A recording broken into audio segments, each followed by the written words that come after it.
Welcome back to Confessions of a Hopeless Romantic. I'm Kearston. And I'm Shelly, and we're here today at Hopeless Romantic Books in the greatest city in the world, Toronto. Yep. No Toronto slander from us. No, we love Toronto. Yes. We always joke. We're like probably only the two people in the city who love it. Yeah. Well, I mean, so many people live here. Yeah. So it has to be at good. least got to have a few more people out there who agree with us. Exactly. But yes, I'm always so curious, like, this time of year we always get tourists, so it's always so fun to see people that are like, I'm from here and I'm from there and I watch you guys, I love your content. Yeah, I know, it is really cool to see, like, people come in and will be like, wow, we're celebrities. Yeah, they'll be like, oh my gosh, I see you on the videos, and I'm like, yeah, that's me. No, it's nice that, like, to know people are watching. Yes, exactly. We don't expect to be, like, famous from this. No, but we're, like, glad to hear that it, like, resonates with people. Oh, exactly. Yeah, for sure. We had another week of successful reading. Yep.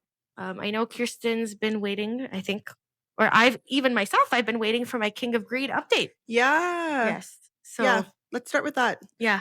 Actually, yes. What we should start with. Yeah. So Shelly, me, and Jesse. Yes. Went to a movie over the weekend. Worthy. And it was crazy. It was actually crazy. It was crazy. It was bonkers. So the movie we saw was The Sheep Detectives, which we heard was very good. And we genuinely really liked it. Like, it had a lot of powerful themes. It was so good. But it was crazy because Kirsten and I would look at each other, like something would happen. We'd look at each other. We're both like sobbing. And Jesse would be like laughing at us. And then a dry eye. I was like, you are soulless. No, literally. We were like crying the whole movie. And then I even posted on Threads, like, why did no one warn me? And then somebody threaded, they're like, actually, I've seen a thread. Like, I don't know about your algorithm, but my algorithm warned me, and I see a post exactly like this every single day. Oh my God. I was like, I'm happy for you. But I did not see that. No, I was like thinking about it on my walk over this morning. Like, I've been thinking about it ever since we watched I told you, it was like existential crisis. Like, we must tell like the masses about this movie. It was The Sheep Detectives. Yes. I thought it was like really, really, really cute. Yes. Really like wholesome. Yeah. Not what you would expect from like kind of that sort of animated movie. Yes. Well, it's not animated. It's like CGI. You're right. It's CGI animals. That's what I should say. It's not animated. It's like fake animals because there's no way they can film that. Yeah. Like the sheep talking. But I will say though, it didn't like, you know how sometimes like CGI animals or like CGI monsters, stuff like that, it's like, you just like know it's not like, real. It actually did really well. No, they did. Like, I'm like, this is the wonders of human innovation. Yeah. And then the script and the story, I was like, this is such like a human movie. I was like, AI can't do this. Yeah, literally at the end of it, Shelly turns and they're like, AI could never do this. Yeah. No, it was so well done. It's a surprisingly movie about the human condition. Yeah. Yeah. Yes. It was like, there were so many just like hit after hit. Yeah, totally. It's just like they got me like every time. Hour. Yes. So then we've renamed our group chat to Winter Sheep. Yeah, Winter Lambs. Winter Lambs. Winter Lambs. If you watch, you'll know. You'll be like, wow. So that's us, the Winter Lambs. Yeah.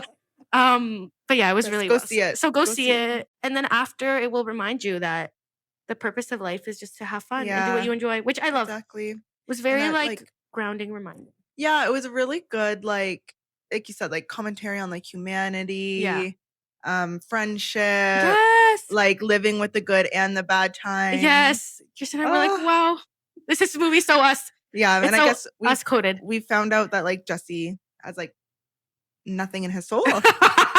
He literally not one single tear. I was like, bro, no, I know. But you know what? I don't think anyone else in the theater was as affected as we were. I think everybody was like pissed at us. Not fully, but they were definitely like, who are these bitches? Yeah, like crying about. Because we would be crying. We turn over and then we start laughing because we're both crying. Yeah, and we're like, well, we have to laugh or we're literally gonna sob. Like just sob.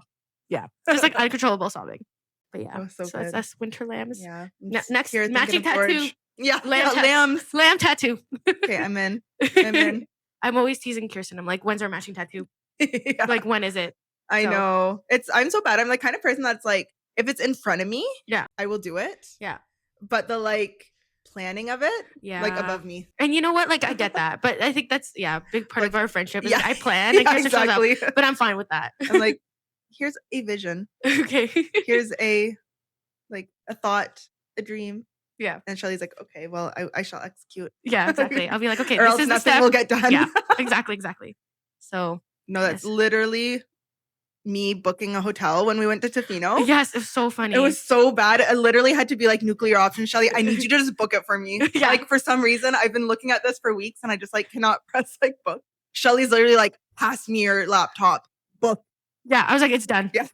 I was like, wow, how'd you do that? And I was like, I emailed minutes? you the itinerary. And then she's on the trip. I'm like, you checked in okay, right? Yeah. And she's like, yeah. I was like, well, it was in my Expedia account, so I had to double check. Yeah, always happy to do that. So, but anyway, so yes, go watch The Sheep Detectives. Yes. That's a little segue. Not sponsored, but not should sponsored. You're right. If Hugh Jackman, you want to send us a video, no problem. We wouldn't say no. You want to say no. The other actor, I think his name is Nicholas something. Yes. He's the actor from Red, White, Royal Blue. Yes. And now the new He-Man. The new He-Man. Him as well. So yeah, if you see this. Like, we won't say no. Exactly. But yes, back to reading. Yes, the things that matter. Really, the real reason we're here. Yes, exactly. Though it's relevant. It's hopeless romantic vibes. Yeah. We had to let you know. We couldn't live our lives knowing that there would be people out there who didn't know of this movie. I know. Yes. So what we read last week. So yes, my King of Greed update. This is the third book in the Kings of Sin series by Anna Huang. I've read a few of her books now. I always enjoy them. They're always a good time. I was very skeptical about this one. For those of you who haven't seen last podcast or like forgot last week's episode, this is a second chance romance with a marriage in crisis. So it starts with Dominic Davenport and his wife, Alessandra Davenport as well, obviously. But basically, they've met in college. They've been married for a decade now. And comes to a point where, like, I fear he's neglectful in the marriage. Like, work always comes first. That's why it's King of Greed, because he's just like money. And he, of course, has this paranoia that if he doesn't work, everything he's built, he came from like nothing, foster home, whatever, everything he built will come crashing down. So, of course, he's just like obsessed with his work. Beginning of the book, Alessandra leaves. She's like getting new apartment, divorced. Yes. So the blurb is like, he had her, he lost her. He'll do anything to win her back. So everybody says like the groveling is really good, all this stuff. I think the groveling was appropriate. Okay. Okay, my standard for men is on the floor. Yeah. So it's like in hell. Yeah. So I'm reading this. It's almost like the same feeling I got with Favor and Rhysand when she's like, my man. She doesn't ever fully reach that state again. But it's almost like, I'm happy for you. Yeah. You know what I mean? Yeah. Like, I believe their love story. Yes. Yeah. Is he my favorite of the, like, book boyfriend, book husband thing? No. But well, he was fighting an uphill battle. Like, already, you know? Yeah, like, exactly. For everybody else, he was probably starting here, but, like, for you. Yeah. Starting down like here. In the basement. Yeah. In the storage room. Yeah. Down there. So for you to say like he groveled appropriately, I'm like, wow. Yeah, appropriate. That's probably very like. It's probably like the average person would think it's like more than enough. Yeah, exactly. But yes, there was also like an element of like his foster brother coming to town and like who is he, like his like intentions and blah blah. So there's like a secondary like plot, not just straight romance. So I do enjoy that aspect as well, where there's just like something like super random, like he can't go meet her because like something like actually keeps him away, and she's like, oh my god, he's at work, and it's like, no, he's being held up. I can't say why because it's a spoiler, but like there's a valid reason that he's not there, you know? Yeah. So I think that part, it wasn't actually as spicy for me or for what I thought. I would say it's probably a 3 chili. Oh. Yes. Okay. Yeah. Okay. Yeah. Based on our dictionary, I'd say like 3 chili. Okay. Yeah. Like maybe 4. 3 to 4. 3 to 4. Depending on your tolerance. Depending on your tolerance, but definitely not a 5. Okay. Because there's a lot of like emotional. Like I would say this is like emotional angst. I do love angst. So I did enjoy that. And I am sad. I'm at the theater. The employees are scared to tell me to leave for book 4. Because it's I forget. It's the last girl in the friend group, Sloane. She's a publicist. And it's like her client that's like, you can see she's kind of like chasing him around and stuff in this book. Okay. What I also like, this book makes it clear it's been 3 years since book 1. Okay. Or So I liked seeing all the characters. Like, I fear I love it when it's like you can read them as standalones, absolutely. Yeah. But if you were to go back, it would be kind of like a prologue Right. story because Okay. it's like 3 years since then. So you see all the friends in the other places. Aw. So I like that aspect. Yeah, I do like that. And like also the little banter of like, like how could Dante, he's the guy in book 1, be giving me advice about marriage? Like he didn't even want his wife, when they first got Yeah. married type of thing. And you're like, because it's an arranged marriage. You're like, at least for me, I'm like, yeah. So I'm excited for book 4. And then book 5 is another arranged marriage. Wow. Like I'm set. Wow. Like I'm ready. Yeah. Okay. So I will be reading those when they come in. And this one wasn't an arranged marriage though. No. Okay. They're like marriage in crisis. Like they genuinely loved each other. Like and when they met in college, he had nothing. Okay. They had like a spark and blah blah. Yeah. They originally did marry for love. Yes. So that's why the whole thing, they married for love. He let that love go. Like, girl, he had to win her back, I feel. Yeah. And in the end, obviously, he gets it back because it is, romance. Yeah, romance. So yeah. Did he what happened with the job? I'm like, did he actually go back to working all this? Yeah. Like he's the company of like Davenport Bank or whatever. Okay. So he just like set boundaries with his workplace. Okay. Love. Yeah. I fear, you could take a page or two from that. Yeah, exactly. Yes. Good for him. But yeah, good for him. He's like, well, I am the CEO. So if I just leave at 5, I will just leave at 5. And I was like, ate that. Like, yeah. Like, so sorry. So yes, I did enjoy it. So I'm excited. I will keep reading the series, I think. I don't think right away. Yeah. Because I'm trying to like read all my Kobo and stuff. So I'm waiting for it to come in from the library. But I could buy the physical versions as well. But yeah, I think I want to take a break. Like I'm going to intersperse them. So yeah, sometimes I like doing that just so that too, it's not like, I feel like sometimes when you're trying to go through like a full series, it just feels heavier. Yes. It just feels like you're almost like stagnant and stuck. Yes. So sometimes it is nice to like break it up with other stuff and you still feel like you have momentum. 100%. Like I think there was a period like maybe a couple of years ago where I read like only historical fiction. Mm-hmm. Like I read all the Tessa Dare books. I read like all the Sarah McLean books. Like I really enjoyed them all. But I think by like the 12th book, I was like, this is the same. Like it just started blending together. And like I think it was like a me problem, not a problem with the books, that I was like, okay, I need to take a break. Yeah. So now I know to pace myself, because I worried if I read them all like right away by like the 5th book, which I'm like really excited about, I'm worried I'll just be like, it will just like lose its flavor. Yeah. Yeah. So, yeah. Okay, well, what I read is actually A Secret Project. So yeah, so I read The Secret Project from a secret new author. Very near and dear to HRB. Mm-hmm. It's not, I should say, just so there's no the streets don't talk. Not to worry, it's not like ACOTAR or anything important like that. Like yeah. But yeah, so I read a book for a friend who is writing their first novel. So basically it was like a beta read, I think is what they're typically called. Honestly, if it's a first draft, it might be like an alpha read even. Oh. You're reading in its like purest raw form. Right. And I'm really excited for her. I was like obviously when you're reading for your friend, you're obviously like, no matter what, because you love your friend. So you're like, it's going to be good. Like no matter what, 100%. You have that bias. But I was like pleasantly surprised to be like, oh my God, this is like actually good. Oh, I love that. That's like, awesome. Huge, bitch moment. But like, I was like, wow, this is actually good. I love that. I do think like I'm really excited to see how they sort of like move forward with it. I don't know if they know exactly what they're going to do with it. But I do really hope that it does come fully to life and that we can share it with like all of our people here at HRB. Yeah.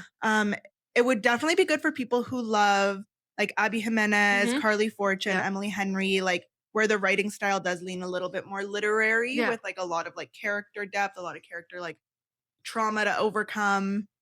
Nice. It's contemporary childhood friends to lovers, second chance, small town, set in Ontario. It's a fictional town in Ontario. Love.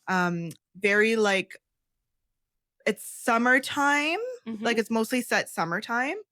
And just like a lot of like atmospheric sort of, you do kind of feel like you're like amongst the flowers. Oh, love that. Yeah. Oh, that's so good. Yeah, I was like very pleasantly surprised. Not because I thought it would be bad, but just because I was like, wow, for like first novel, first draft. Yes. Actually very good.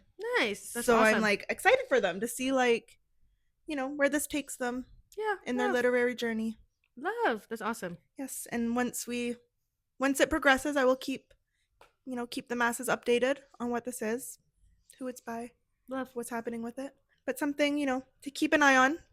And when this comes out, if it ever does, if that's what the author decides to do with it, then you can say you heard it here first. Exactly. You'd be like, I heard the scoop. Yep, you'll be one of the first to read it when it comes out, and you can tell all your friends when it becomes big.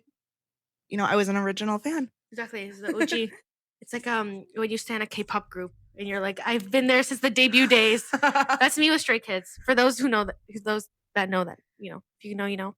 Oh my goodness. OG Kate, stay. A little bit of a tangent, but I was watching Pop Culture Jeopardy. Okay. Yesterday. Of course. BTS question. It wasn't a BTS question, but it was a K-pop question of like, what are the K-pop Le Sserafim or something? Oh, yeah, Le Sserafim. Yeah. It's like an anagram for, I forget exactly what it is, but it's like an anagram for something. Oh, cool. I didn't know that. Yeah. And I was like, oh, like, I wonder if like Shelly would have got that. No. Would not have gotten it, but love. Welcome back to Bookish News with your HRP bestie and your bookish broadcaster, Liz. In active adaptation news, Emily Henry's Beach Read has begun filming across the GTA and Niagara region. Additionally, the internet's boyfriend Connor Story has been sighted in Toronto, sparking a lot of excitement for filming of season 2 of Heated Rivalry, which is set to begin this August. In book news, John Green is making a much anticipated comeback with his new novel, Hollywood Romance, set to release September 22nd. And yes, pre-orders are available and up on our website. A new fluorescent ACOTAR box set is set to be released this fall. Details on pre-orders are coming soon, so keep an eye out on our socials. Speaking of ACOTAR, if you are on the waitlist for the ACOTAR 6 release party, check your email so you can access early bird pricing before time run out. And finally, the cover for Lauren Asher's new book, Wish You Were Not Here, has been released, and it's stunning. And it's coming April 13th, 2027. And that's all the bookish news for this week. Happy Pride and happy reading, besties. With love from Liz. But yeah, so that's what you've been reading. What are you reading next? Like, what's next on the TBR? Okay, so actually, my week started not by reading this book. I stopped what I was reading because my friend had asked, "Can you read this?" Yeah. And like give me your feedback, blah blah blah. So I was like, "Okay, well I must." You must, yeah. Of course, absolutely. So if you watched last episode, I want to hold myself accountable. Okay. So I said I was gonna read Dolly all the time, and then after that, Shield of Sparrows. Okay. However, at the start of the week, Mate. Yes. Like I got my hold off the library for Mate. By Ali Hazelwood. So I was like, okay, well I got to start that now that it's off the like hold at the library. Yep. So I got about 8% into that one. Mm-hmm. And then I was like, I stopped so I could do this one for. So what I should We'll censor the name. Oh yeah. Whoops. Gina censor please. For blah, it'll be like like can't be trusted. I know, it's okay. I caught you. So I guess what I will do, because I only have 14 more days left for that book. So I will go back. I'll finish Mate. Yep. And then I swear to God, guys, like, do not let me do anything else. But you know what? Dolly all the time. I fear you're gonna need to read Mate by Wednesday, so you can start Dolly all the time. You're right. Like you have to like cook. Okay. So nobody talk to me for the next 48 hours. I know, but tomorrow is my launch party. So I know. I will let you take a break to attend. Yeah, exactly. And then Wednesday, we have something on Wednesday. Oh, the every summer after watch party. You're gonna have fun. And then the day after that, we have the every summer. Haley Kyoko in the morning. Which I'm already like looking at our floors. I'm like, let's get the cleaners in here. Yeah. Haley Kyoko can't see this. Like only the best for royalty. Exactly. Only the best for lesbian Jesus. So like, yeah, we can have Jesus in here. I know. Looking like this. No, I know. I'm like already like, I don't even know what to wear tomorrow for my lunch party. Then I have to think of what I'm going to wear to the movie premiere. Then I have to think about what I'm going to wear to meet her in the videos. Like they can't all be the same thing. They can't all be the same thing. So yeah. Yeah, we got to cook on that today. Yeah, we'll cook on that today. But yes, so yeah, nice. Okay, so I do have to say, yes, I have a theory. Okay, Let's hear it. I wonder if the cast of Every Summer After will stop by our watch party. I don't know. Everyone really thinks that they are. I don't know either. It seems a little far-fetched. It seems a little far-fetched. I'm so However, he shared it on his stories. Yes. The Matt, I forget his last name, sorry. Yeah. Matt guy. Yeah. Shared it on his stories. Yeah. Commented on the post. So he knows it's happening. Well, I did DM him. And you DM'd him. It did not go respond. I don't think it was a response. No, it wasn't. No. But I DM celebrities all the time. And then, just know we're always trying to cook for you guys. We're always cooking, yeah. And then they're going to be in town. Yes. For the Toronto premiere. On Friday. That it happens on the Friday. So after its release. Yeah. But they'll probably be in town. Yeah. Like we'll find out. We'll see. So like what if they just stop by? Love. Well, you're going to be here. So good. Yeah. Good. So that's what I'm going to hope anyway. Yeah. I'll pray for you. And then I will meet Haley Kyoko on Wednesday. And I'll just be like, But yeah, we need to also cook what book of mine I'm going to gift to her. Yeah. I think Long Overdue makes sense. It does. Yeah. Yeah. It's the newest one. It's the newest one. And does feel a little bit more their vibe. Yeah. Like they don't give me like hockey. That's true. I know. The arranged marriage thing might throw them off. Yeah. But we'll cook. We'll cook. But so while you're going to be locked up in your cage reading Mate by Ali Hazelwood, guys, I'm reading another book, another straight book during Pride Month. It's actually like, woo! It's fine. It's fine. It's fine. It's okay because you read queer all year round. Exactly. So like, it evens out. It evens out. But the reason I'm reading Wooing the Witch Queen by Stephanie Burgess, I think is how you say the last name. And I've probably talked about it on this podcast before. I have been on one about this book because I've been so excited for it because the premise is basically I'm already like 60 pages in, but the main character, his name is like Felix. He's like a duke of some kind. He basically grew up being like in the human royalty, you could say. And his childhood, he was married to his childhood friend, like Emmeline. This is all like prior to the start of the book. It's like you find this out within like 20 pages. She like passed away, and her like evil father is kind of acting as regent or like the military leader of the human territory. On their border, there is an evil witch queen. And she has this like border of magic around her people, and all the ogres and monsters, they all live there. And everyone says like humans can't go there. It's like so scary. Like you're gonna go in and like die. But yes, so she is the witch queen, kind of ruling on their territory. So this Felix guy realizes like, oh shit, now that, my bestie, like my childhood like lover, she like passed away. It's been like a year and a half. And this guy's military, like he's gonna off me so he can officially be the ruler. I'm 23, like about to die. Like I can tell he's about to actually fling me from this balcony. So he's like, no. Yeah. He escapes in the middle of the night and he like runs over to the queen side. And he's wearing this like black cloak and he just like gets let in. And he's like, whoa, like they all think like they're just letting me in. They don't know who I am, I guess. Or he's like gonna ask like to have like shelter. But he arrives and she's like, oh yes, you're like, we put out the ad for like this evil sorcerer. That's you, right? And he's like, I really should. She's like, I don't have time for this. I just want to go back to my labs, go back to my potions, go back to my experiments. Like, you're hired. Just like, be careful. Like, just all you need to do is organize a library. So he's basically becoming a librarian. Ooh. So he's like organizing all these spell books. And because he's classically trained, the spells all follow like the poems he learned in university, like the ancient languages that he knows, right? So that's kind of where we are in the book. Of course, it's like that straight thing where like he can't help but notice like the way her dress fits on her. But you know what? I'm eating it up.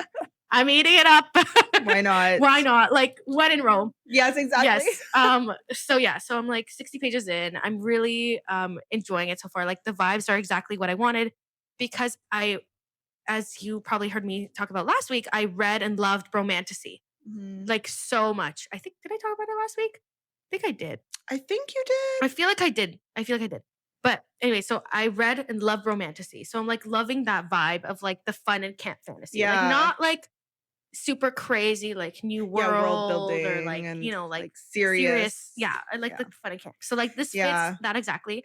The second one is like seducing the Fae queen.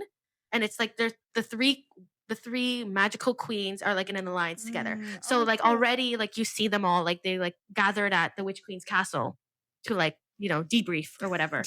So there's like the Fae queen and then there's like an ice queen and she's the third book in the series, Yes, and that was a okay. sapphic one. Oh, love. And this seems to be a very like queer normative world in general too, because the witch queen is like thinking about her, like her like vice president or like the first minister or whatever is like actually like her former like woman lover. Oh, okay. And she's like, the reason it didn't work out is because like she's like, you know, it just like didn't work out. They have personality mismatch type of thing. But like, so like that vibe is like, Yeah, you know, it's not like forced like heterosexuality, which I also sometimes like don't like in fantasy when it's kind of like, oh, like everyone is like always like a king and a queen, and like you can only find other like, you know. Yes. So it doesn't have that at all. So like love. It's like perfectly my vibe. Yeah, I was gonna say it sounds very like vibey and camp. Yeah. So I know I will love this one. And then I probably will take a break from this and like read something else. I have some like arcs and stuff I want to get to, but I was like, I've been wanting to read it for like 10 weeks. So I'm like, time to just like freaking read it. Yeah, you have been talking about it. Like for too long. Yeah. So I'm like, let's just get it over with. So that's what I'm currently reading. And then next up, we'll see. We'll see what's next. Yeah. I'm loving it. Oh, I've been wanting to say I've been listening to an audiobook lately. Oh, yes. You did mention that. Yes. And Kirsten was like, which one? I was like, let me tell you on the pod. Like, wait 10 minutes. So I've been listening to Nemesis Mine by Amy Archer. Oh, yes. Which is like an also vibey, romantasy. I'm like in my romantasy era. Wow, you are. Yeah. But it's the vibe and camp. Like, I love the pomp and circumstance. Yeah. But I've been enjoying it about 2 hours in, which is about 20%. I've been listening on Libro FM, which for those of you who don't know, it's an app where you can buy credits similar to like Audible or anywhere else for an audiobook, except for every purchase, it actually supports a local bookstore. So you can actually select Hopeless Romantic Books as your bookstore to support. It's a really, really cool like indie supporting, but also indie like brand themselves. Yes. And they always, every Canadian independent bookstore day, actually I think they probably do it in the States too. Yeah.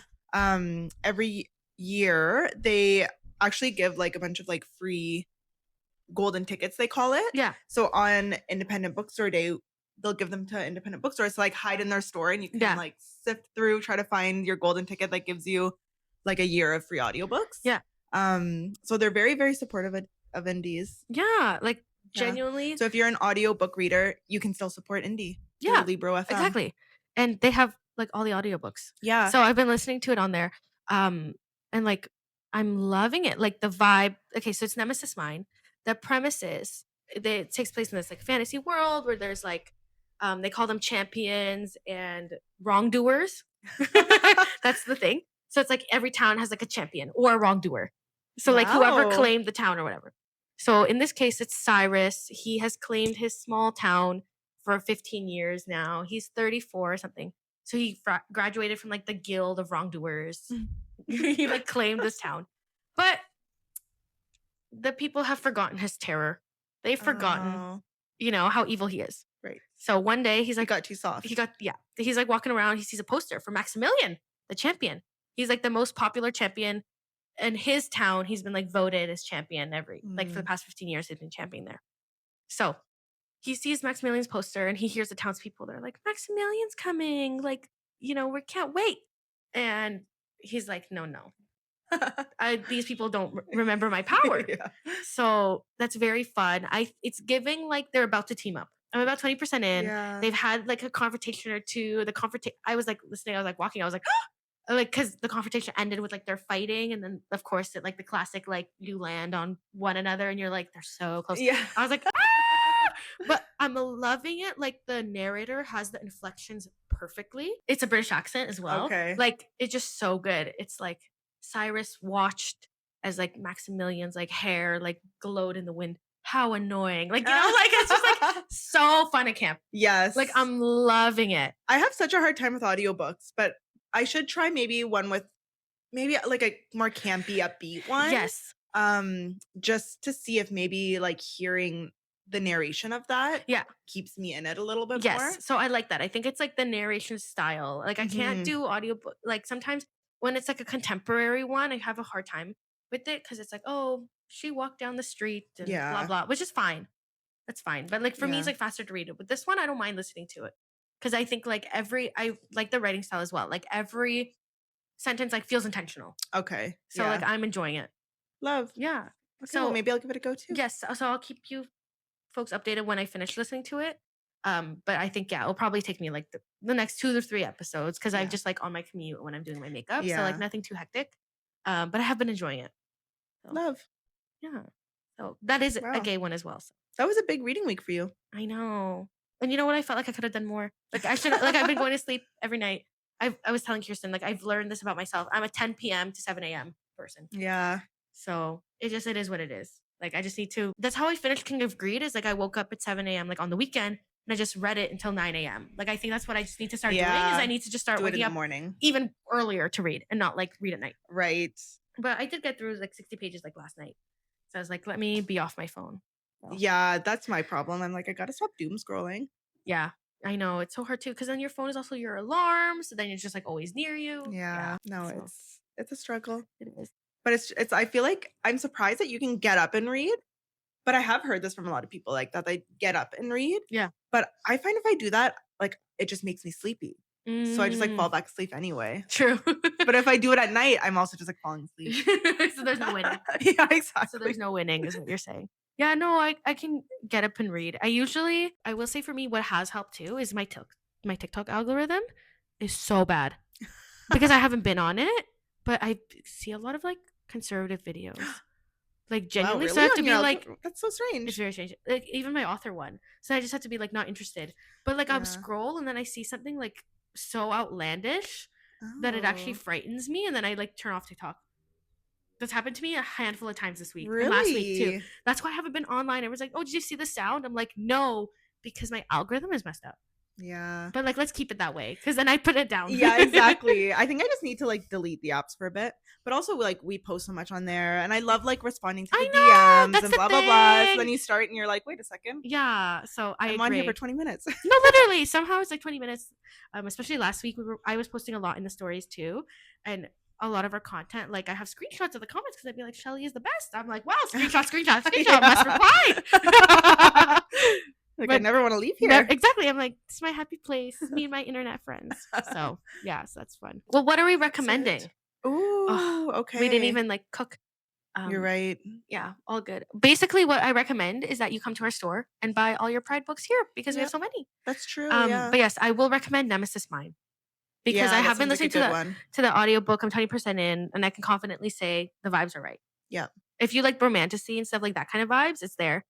It's giving. I think it might end up being not spicy, but like a 2. Okay. Yeah. Like we're gonna see. We're gonna see. It's not gonna be Fate to. I don't think it'll be Fate to Black.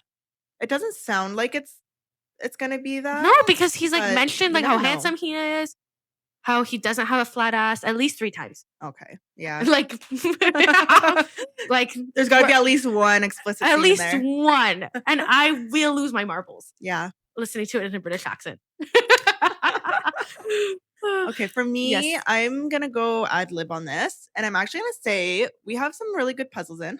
Oh, if you don't know, I love me a puzzle. Kearston does. And with this nice weather, like I know we live in Toronto, but if you have like a balcony or a little patio or something, you're right. Literally get yourself one of those. Like it's just like a felt board, basically. It's called a puzzle mat. A puzzle mat. Yeah. Yeah.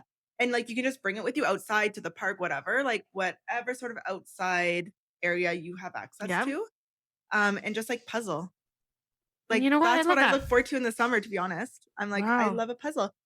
Puzzles are for every season, but I feel like for some reason it's like the start of every season.